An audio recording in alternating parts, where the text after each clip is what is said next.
জনজাতিকৰণৰ ক্ষেত্ৰত আজি গোটেইকেইটা জনজাতীয় ছাত্ৰ সংগঠন ইয়াত উপস্থিত আছিল। গৃহমন্ত্ৰীয়ে তেওঁলোকক হাঁহিয়ে কৈছে অব তোমাৰা বাৰী হে। গতিকে তেওঁলোকক সুধিলে গম পাব। আৰু গোটেইকেইজনৰ আগত গৃহমন্ত্ৰী ডাঙৰীয়াই নিজেই নুসুধাকৈ কৈছে যে অব তোমাৰা বাৰী হে। তাৰমানে ৬ জনগোষ্ঠীৰ জনজাতিকৰণটো এনেকৈ কৰিব লাগিব য'ত অসমত সমস্যা নহয়। আৰু গৃহমন্ত্ৰী ডাঙৰীয়াই আজি ইংগিত দিছে যে ইয়াৰ পিছত তেখেতে অসমক লৈ নেক্সট কৰিবলগীয়া কামটো হ'ল ৬ জনজাতিৰ সমস্যাটো দূৰীকৰণ বা সমাধান।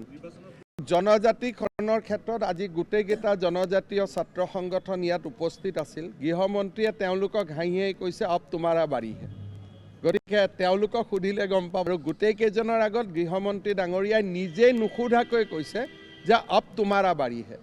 তাৰমানে ৬ জনগোষ্ঠীৰ জনজাতিকৰণটো এনেকৈ কৰিব লাগিব য'ত অসমত সমস্যা নহয়।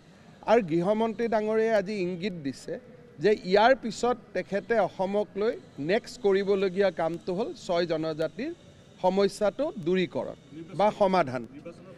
জনজাতিকৰণৰ ক্ষেত্ৰত আজি গোটেইকেইটা জনজাতীয় ছাত্ৰ সংগঠন ইয়াত উপস্থিত আছিল। গৃহমন্ত্ৰীয়ে তেওঁলোকক হাঁহিয়ে কৈছে অব তোমাৰা বাৰী হে।